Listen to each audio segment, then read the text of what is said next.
दोस्तों आज मैं एक्सप्लेन करने वाले हैं आज ऐसी मूवी जिसका रिव्यू अजय देवगन लेकर आ रहे हैं।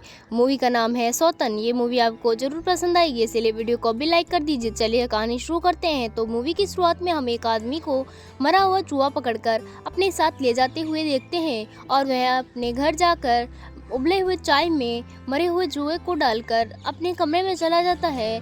अब वो क्या करेगा उसका हमें आगे पता चलेगा, जिसके बाद सीन चेंज होता है आर्या नाम की एक लड़की पर जो अपने कॉलेज में होती है और उसके पापा अथर्व उसे लेने आते हैं। अथर्व एक पायलट है। अब कार में घर जाते हुए आर्या अपने पापा से कहती है कि उसका ग्रुप ट्रिप पर जा रहा है और वह भी जाना चाहती है, पर अथर्व इसके लिए मना कर देता है क्योंकि ट्रिप पर लड़के भी आ रहे थे। लेकिन आर्या ट्रिप पर जाने की जिद करने लग जाती है और घर पर भी यह डिस्कस चलने लगता है कि आर्या ट्रिप पर जाएगी या नहीं। इसके बाद आर्या के कहने पर अथर्व मान जाते हैं कि तुम ट्रिप पर चली जाना, पर एक शर्त थी कि आर्या के सारे फ्रेंड के नंबर उससे देने होंगे और आर्या जहां जाएगी लाइव लोकेशन शेयर करनी होगी। तब आर्या पहले तो मना कर देती है कि मैं ऐसा कुछ भी नहीं करने वाली, पर ट्रिप के कारण वो मान जाती है। फिर अथर्व कहता है कि अभी ट्रिप पर जाने को काफ़ी टाइम है, तब तक हम अपने साथ कुछ टाइम स्पेंड कर लेते हैं। अपने फार्म हाउस पर निकल जाते हैं अगले दिन और फिर फैमिली में अथर्व, आर्या की माँ पीना है और एक बड़ा बेटा भी है अंश। अब रास्ते में इन्हें भूख लगती है तो ये सब ढाबे पर रुकते हैं जहां सबके लिए पराठा मंगाते हैं, पर यहां आर्या पराठे खाने से मना कर देती है क्यों पराठे में बहुत ज़्यादा ऑयल था। अथर्व अपने लिए चाय लेता है और 10 रुपये चेंज नहीं होते। तभी वहां बैठा एक अनजान आदमी आता है जो अथर्व को 10 रुपये देता है कि कभी कभी ऐसा सिचुएशन होती है कि आप ये पैसे ले लीजिए। अथर्व भी बिना ज़्यादा सोचे समझे पैसे के ले लेता है और अपनी टेबल पर बैठ जाता है। थोड़ी देर बाद वो अनजान आदमी अथर्व की फैमिली के पास आता है और बातें करने लगता है। तब वह अपना नाम प्रताप बताता है। फिर प्रताप देखता है कि आर्या अपना पराठा नहीं खा रही है तो वह हंसते हुए कहता है कि यह तो अन्न का अपमान है, इसीलिए वह आर्या को पराठा खाने के लिए कहता है, पर आर्या मना कर देती है। फिर प्रताप अपनी जेब से डिब्बी निकालता है और वह कहता है कि इसमें शक्कर है, अब तुम डिसाइड करो तुम्हें शक्कर खानी है या ये पराठा। बाद में आर्या शक्कर खा लेती है ताकि यह पराठा ना खाना पड़े। आर्या की फैमिली को यह सब मजाक लग रहा था, इसीलिए वो सब हंस रहे थे। शक्कर खाते ही आर्या को अजीब सा महसूस होता है और फिर प्रताप आर्या को वो पराठा खाने के लिए कहता है। अब हम देखते हैं कि आर्या चुपचाप अब प्रताप की बात मानने लगती है। वो पराठा पूरा खत्म कर देती है। अब पूरी फैमिली वहाँ से सीधा अपने फार्म हाउस के लिए निकल जाती है।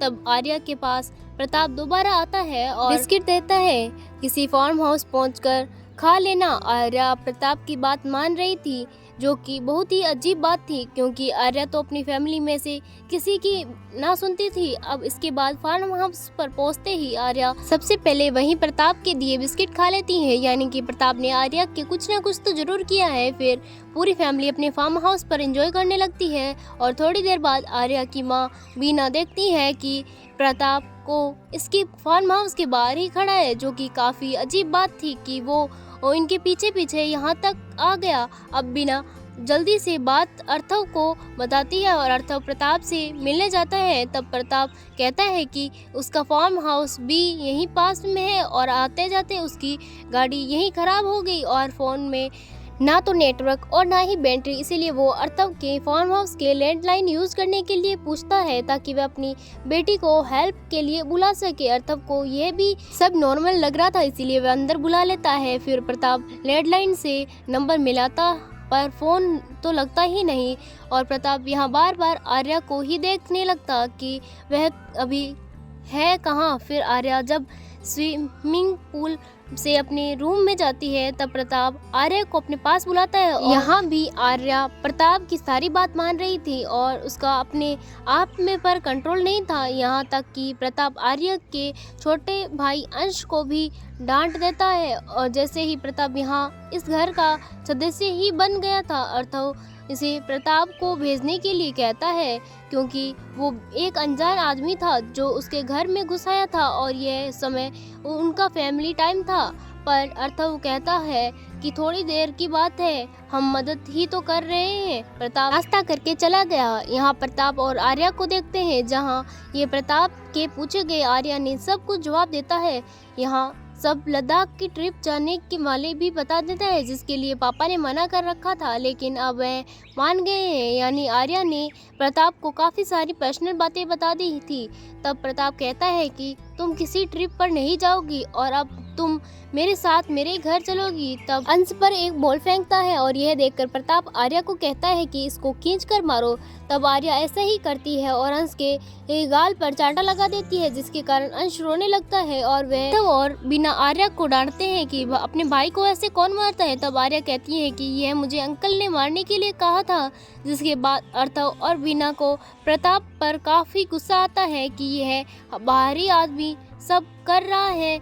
अब डिनर करते हुए प्रताप फिर से इसी पर्सनल मैटर में बोल लेता है और अर्थव उसे चुप रहने के लिए कहता है। तब प्रताप कहता है कि मुझे तुम्हारी फैमिली के बारे में सब पता है और वह बताता है कि आर्या का एक बॉयफ्रेंड है, जिसे सुनकर अर्थव चौंक जाता है। फिर प्रताप आर्या से कहता है कि अपने बॉयफ्रेंड को फ़ोन लगाओ और सब ब्रेकअप कर लो। आर्या भी वैसा ही कहती है और देखते ही देखते आर्या के घर वाले डर जाते हैं कि यह क्या हो रहा है। तब अर्थव प्रताप को घर से निकल जाने के लिए कहता है, पर प्रताप कहता है कि मैं अब कहीं नहीं जाऊंगा, जिसके बाद अर्थव प्रताप का हाथ पकड़कर उसे निकाल लेता है। तब प्रताप आर्या को कहता है कि अपने घर वालों को मुझे बाहर निकालने से रोको।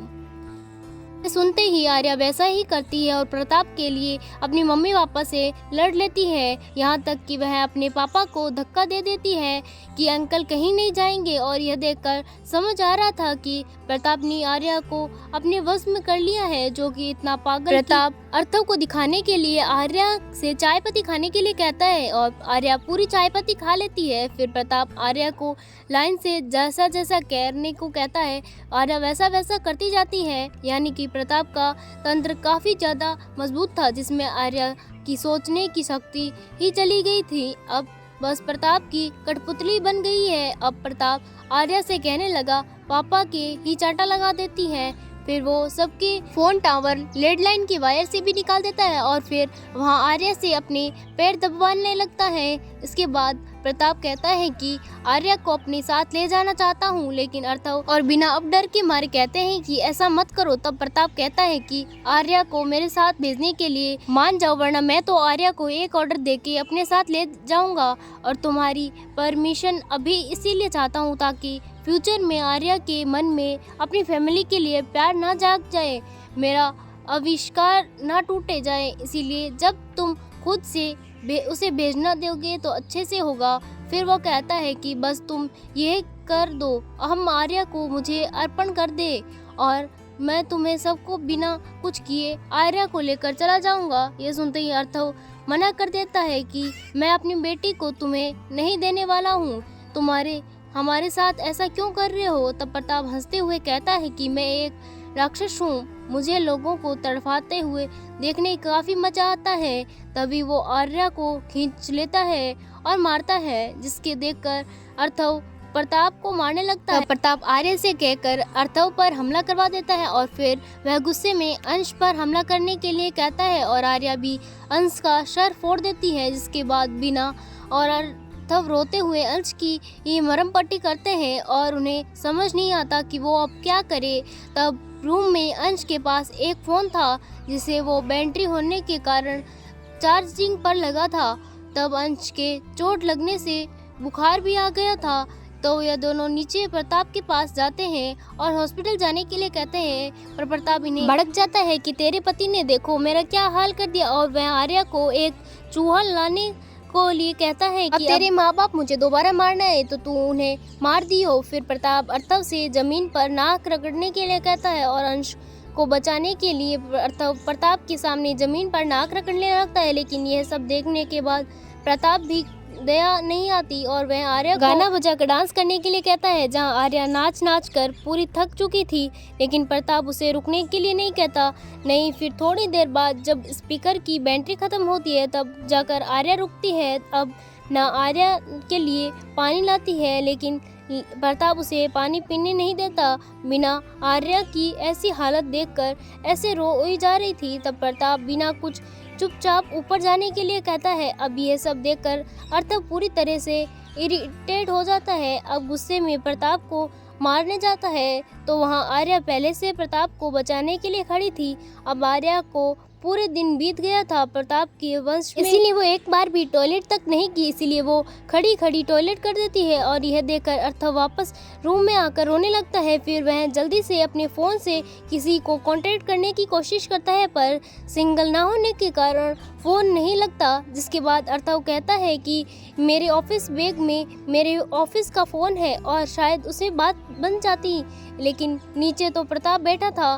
तभी प्रताप बीना को नीचे बुलाता है कि तुम मेरे सामने आर्या के कपड़े बदलो, पर बीना कहती है कि एक बार उसे नहाने दो क्योंकि वह काफ़ी गंदी हो चुकी है। पर प्रताप आर्या को वहीं कपड़े खोलने के लिए कह देता है। तब आर्या भी वैसा ही करती है, जिसके बाद बीना काफ़ी गिड़गिड़ाती है और प्रताप आर्या को दूसरे कपड़े पहनने के लिए कहता है। अब प्रताप आर्या को कहता है कि इस समय बीतता जा रहा है और यह लोग तुझे मेरे साथ नहीं भेज रहे हैं, इसीलिए वो इससे भी ज़्यादा नीचे गिर जाता और आर्या की फैमिली के साथ एक गेम खेलता है जिसमें उन्हें अंश को 5 मिनट के अंदर छुपाना है और उसके बाद आर्या अंश को ढूंढकर मार देगी। तब अर्थव और बीना जल्दी से अंश को एक जगह पर छुपा देते हैं और प्रताप आर्या को गुस्से दिलाकर अंश को मारने के लिए कहता है। फिर आर्या जल्दी से ऊपर जाकर लोडिंग रूम में तोड़ देती है और क्योंकि उसमें लग रहा था कि अंश उसी में होगा, पार्थव ने अंश को कहीं और ही छुपाया था, जिससे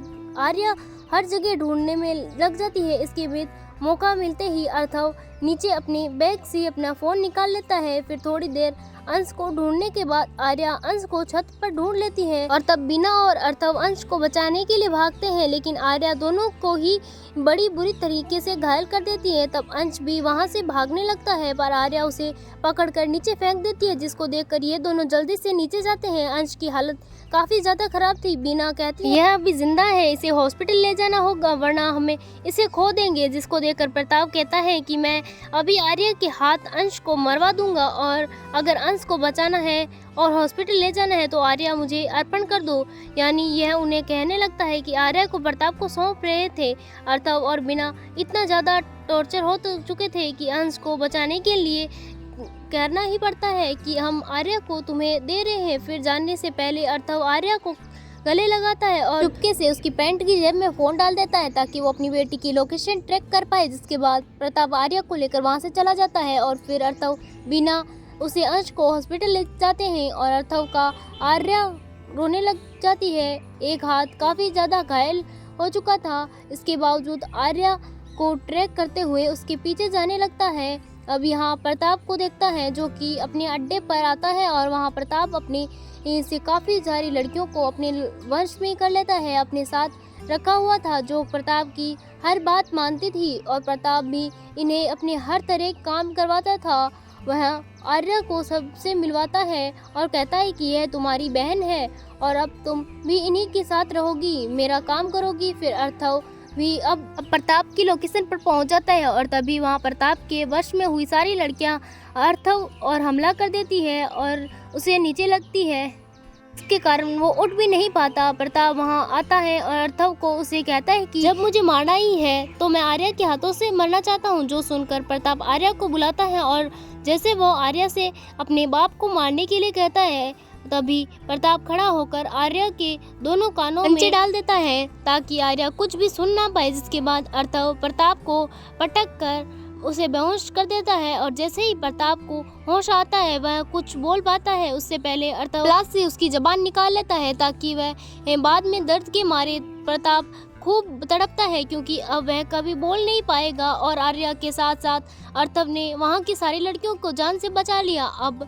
यह सीन चेंज होता है 10 साल बाद का और हम मूवी स्टार्टिंग का सीन देखते हैं जहाँ एक आदमी मरा हुआ चूहा उठाते हैं और यह कोई और नहीं बल्कि अर्थव भी था जिसकी काफ़ी ज़्यादा दाढ़ी बढ़ चुकी थी और वो डिस्प्रेस नज़र आ रहा था। उसके बाद अर्थव एक कमरे में आता है अपने साथ चाय पत्ती और मरा हुआ चूहा लेकर वहाँ ये सब प्रताप को खाने के लिए देता है, जिसके बाद अपनी कैद में रखता है। फिर वो प्रताप के सामने ही केला खाता है और भूख के मारे प्रताप केला खाने के लिए मांगता है, पर अर्थव उसे वहीं मरा हुआ चूहा और चाय पत्ती खाने के लिए कहता है। यानी कि पिछले 10 साल से अर्थव प्रताप को इसी तरीके से प्रताड़ित कर रहा था। प्रताप को कहता है कि तू सौतन बनता है, खुद को तेरे बिना खुद ही सौतन बन गया। इसी के बाद अर्थव रूम से निकलकर अपने घर आता है, जहां बीना और आर्य की फोटो रखी थी। यानी हो सकता है कि बीना और अंश उसी रात बारिश के कारण एक्सीडेंट में मारे गए। फिर हम आर्य को देखते हैं, जो कि आज भी प्रताप के बस में ही थी। उसका काफी बुरा हाल हो रखा था, या यूं कहे जिंदा लाश बन चुकी थी, जिसे अर्थव ही संभालता है। और इसीलिए अर्थव प्रताप को इतना ज्यादा तड़पा रहा था, क्योंकि उसी के कारण अर्थव ने अपनी सब कुछ खो दिया। यही यूं मूवी खत्म होती है। दोस्तों, आपको ये मूवी कैसी लगी कमेंट में ज़रूर बताएं। अगर आपको ये वीडियो अच्छा लगा तो वीडियो को लाइक कर दें और चैनल को सब्सक्राइब कर लें। धन्यवाद।